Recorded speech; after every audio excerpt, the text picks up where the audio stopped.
Dad's silent revenge. After Dorothy died, my boys said, "Dad, you're getting old. Let us handle the money." I almost believed them. Then I found what my wife had hidden, and everything changed. By the time I was done, they learned the hard way that underestimating your old man can cost you everything. I'm Leonard Price, 58, retired engineer from Sacramento. What I'm about to tell you will make you think twice about trusting family with your money. The meeting happened 3 weeks after Dorothy's funeral. Timothy, my oldest at 35, sat across from me in my home office wearing his expensive suit like armor. Nathan, 28, fidgeted beside him looking like he'd rather be anywhere else. Timothy's wife Sharon stood by the window, her designer handbag probably worth more than most people's monthly salary. "Dad," Timothy said, his voice carrying that tone people use when they think you're losing your mind. "We need to talk about your situation." My situation, like I was some charity case. Dorothy handled a lot of the financial planning. Sharon added, stepping closer to Timothy. "Without her, you might miss important details." I'd been managing construction budgets worth millions for 30 years, but apparently my own money was too complicated for me. "What exactly are you proposing?" I asked. Timothy pulled out a folder thick with legal documents, a family trust. I'd serve as primary trustee, Nathan as backup. We handle the investments, bills, everything. You focus on enjoying retirement, right? While they controlled every penny I'd earned, Nathan finally spoke up. "It's not that we don't trust you, Dad, it's just, you're 58. Mom always worried about you making financial decisions alone. That hit different. Dorothy never said anything like that to me. She'd been my partner in everything, including money decisions. But these three were sitting in my office, in my house, telling me my dead wife thought I was incompetent. I need to think about this," I said. "Of course," Timothy said, but his smile felt cold. "Just don't wait too long. The market's volatile right now." After they left, I sat in Dorothy's favorite chair trying to make sense of it all. We'd been married 32 years. She'd never once suggested I couldn't handle our finances. Something felt wrong, that's when I noticed it. Dorothy always kept her reading glasses on the side table next to her chair, but underneath them was something I'd never seen before, a small brass key. I turned the key over in my hands. It looked like a safety deposit box key, but we only had one box at First National, and I had both keys for that. This one was different. Older, there was a tiny number etched on one side, 847. The next morning, I drove to every bank in Sacramento. Took me 4 tries before I found it. Community Trust on K Street. The manager, a pleasant woman named Mrs. Rodriguez, led me downstairs to the vault. "Mr. Price, your wife was very specific about this box," she said as we walked down the marble steps. "Only you and she had access. She opened it about a year ago. A year ago, right around when Dorothy started having those doctor appointments she never wanted to talk about." The box was smaller than I expected, but heavy. Mrs. Rodriguez left me alone in the viewing room, and I lifted the metal lid with shaking hands. Inside were documents I'd never seen, bank statements for accounts I didn't know existed, printed emails between Marcus and someone named Carl Brennan, investment records showing massive losses, and a letter in Dorothy's handwriting marked for Leonard, open only after everything else. I set the letter aside and picked up the first email. It was dated 8 months ago. "Carl, Leonard's getting more dependent since Dorothy's cancer started. Perfect timing to move on those investment opportunities we discussed. He trusts Timothy completely. Cancer. Dorothy never told me she had cancer." I had to read that sentence 3 times before it sank in. The reply was worse. "Marcus, I've got those crypto positions ready. With Leonard's assets as collateral, we can leverage up to $500K. When it pays off, you replace his money and keep the profits. He'll never know." My hands were shaking now. I grabbed the next document, a bank statement for an account under Timothy's name. Starting balance, $347,000, current balance, $28,000. All lost in cryptocurrency trades over 6 months. Nathan's file was just as bad. Credit card statements showing $73,000 in debt. Loans against his car, his apartment deposit, even his wedding ring. The kid was drowning. But the worst document was a medical power of attorney form with my forged signature. They'd been planning to have me declared mentally incompetent while Dorothy was dying. I finally opened Dorothy's letter, my vision blurring with rage and grief. "My dearest Leonard," it began. "If you're reading this, I'm gone and the boys have shown their true colors. I found out about Timothy's gambling on cryptocurrency 6 months ago when our bank called about suspicious activity. That's when I hired Charles Meyer to investigate." Charles Meyer. I'd never heard that name. "The boys don't know I discovered their plan. Timothy has been forging your signature on loan documents. Nathan has been taking cash advances on credit cards in your name. They think you're too trusting to check the details." The letter went on to explain how Dorothy had moved our real savings, $4.8 million, into protected accounts only I could access. The house and our rental properties had been mortgaged to the maximum. When the boys inherited them, they'd be getting $2.1 million worth of real estate with $2.75 million in debt. I've also prepared a new will with Charles Meyer's firm. The choice of what Timothy and Nathan inherit is entirely yours. Give them what they deserve, not what they expect. Love always, Dorothy. Attached was a business card for Meyer Investigation and Legal Services. I sat in that windowless room for over an hour, processing everything. My wife had been dying of cancer and spent her final months protecting me from our own sons. Timothy and Nathan had been stealing from me while pretending to care about my well-being. The woman I'd loved for 32 years had carried this burden alone, probably to spare me the pain of knowing what our boys had become. The next day, I called Charles Meyer. His office was nothing fancy, just a converted house in Midtown Sacramento with a discreet sign out front. Meyer himself was about my age, maybe a few years older, with the bearing of someone who'd seen enough of life's ugly side to not be surprised by much. "Mr. Price," he said, shaking my hand firmly. "Dorothy told me you'd find your way here eventually. She was a remarkable woman. She never told me about the cancer. She didn't want you focused on dying when she needed you focused on living and protecting yourself." He gestured to a chair across from his cluttered desk. "Coffee? Please." As he poured from a pot that looked like it had been brewing since morning, Meyer continued, "Your sons have been planning this for over a year. Timothy owes $230,000 to various creditors, mostly from failed cryptocurrency investments and some gambling debts in Reno. Nathan's $85,000 in debt and has been using your credit to stay afloat. How is that possible?" Meyer spread documents across his desk like a poker dealer. "Identity theft. They've been opening accounts using your social security number and forged signatures. Technically, it's elder abuse and wire fraud. I could have them arrested tomorrow." The coffee tasted bitter, but I needed something to steady my hands. What did Dorothy want me to do? Meyer pulled out another folder, this one marked with my name. She prepared 2 options. Option 1. Prosecute them fully and let them face prison time. The evidence is overwhelming: forged signatures, unauthorized use of your credit, conspiracy to commit elder abuse. And option 2, give them exactly what they tried to give you. His smile was thin. Your real will leaves everything to you to distribute as you see fit. You can choose to gift them the properties they expected to inherit, properties that are now leveraged to 130% of their value. I stared at the documents he'd laid out: property deeds, mortgage papers, bank statements. They'd inherit debt, $650,000 worth. They'd have 30 days to refinance or face foreclosure. And given their credit histories and existing debt loads, he shrugged, they'd lose everything. Dorothy thought it was poetic justice. They wanted to treat you like you were incompetent, take control of assets you'd spent a lifetime building. Instead, they'd get a lesson in consequences. I picked up one of the mortgage documents. My signature had been forged on this one too. Timothy's handwriting trying to mimic mine.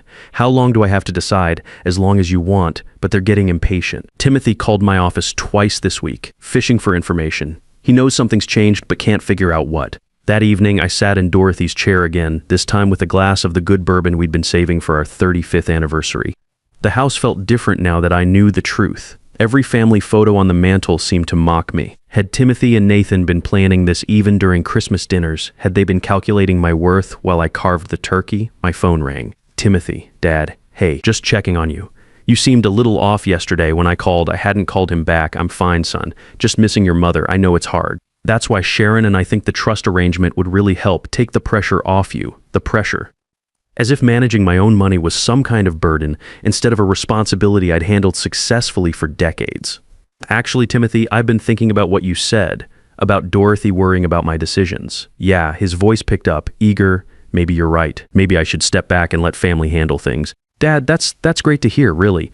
We just want what's best for you. We, like he and Nathan, had my best interests at heart instead of their own financial desperation. Why don't you and Nathan come by this weekend? We can discuss the details." "Absolutely. Saturday afternoon work. Perfect." After I hung up, I called Charles Meyer. "It's Leonard Price. I've made my decision." 2 weeks later, I invited Timothy and Nathan over for dinner. Sharon came too, wearing another outfit that probably cost more than most people spent on groceries in a month. I'd spent the time since our phone call preparing, working with Meyer to ensure everything was legally sound.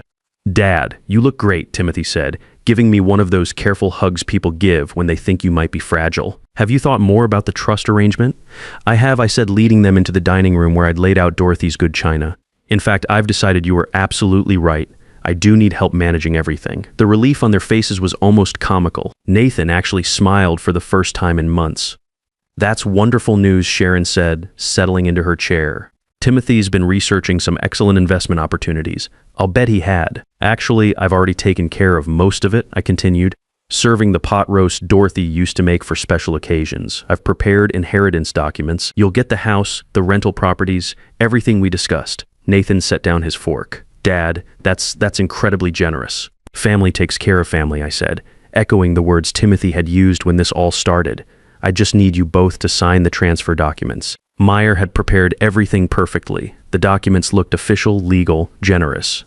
Timothy and Nathan would inherit $2.1 million worth of real estate, just like they'd expected. What they didn't know was what came with it. These look pretty standard, Timothy said, flipping through the pages. His law background from his consulting work meant he could read contracts, but Meyer had buried the important details in subsections and addendums. Just property transfers, I said. Nothing complicated. Sharon leaned over Timothy's shoulder. Honey, maybe you should have our attorney review these first. It's fine, Timothy said quickly. Dad's being generous here. I don't want to slow things down with unnecessary legal reviews. Nathan was already signing his copy, eager to get his hands on his share. This is really happening, he said, almost to himself. After everything we've been through, everything they'd been through, like they were the victims in this situation. They both signed without reading the fine print, just like Meyer said they would. Greed makes people careless. Well, I said, raising my wine glass to family. To family, they echoed, but their smiles were the smiles of people who thought they'd just won the lottery. After they left, I called Meyer. It's done, I said. They signed everything. How do you feel? That was a good question. I'd expected to feel satisfaction, maybe even joy. Instead, I felt empty. These were my sons. I'd taught Timothy to ride a bike. I'd helped Nathan with his homework. And now I just handed them a financial poison pill that would destroy them. I feel like Dorothy would be proud, I said finally. She would be. You protected yourself and taught them a lesson they'll never forget. 3 days later, Timothy called. His voice was different. Shaky, Dad, there's been some kind of mistake. The bank is saying we owe money on the properties. What kind of money? $650,000. They're talking about foreclosure proceedings. This has to be an error in the paperwork. I let the silence stretch out, sitting in Dorothy's chair with a cup of coffee gone cold. Timothy, did you read what you signed? Of course I... Wait, what are you saying? I'm saying you and Nathan got exactly what you tried to give me. Debt disguised as inheritance. The line went quiet for a long moment. I could hear him breathing, probably trying to process what I'd just told him. You knew, he whispered. You knew about everything. Your mother knew. She spent her last months protecting me from my own sons while she was dying of cancer. Cancer she never told me about because she was too busy saving me from you. Dad, we can fix this. We can work something out. I can get a loan, refinance something with what collateral? Your credit's shot from the crypto gambling. Nathan's buried in debt. Sharon's probably already talking to divorce lawyers. Please, Dad. We're your sons. My sons wouldn't have forged my signature.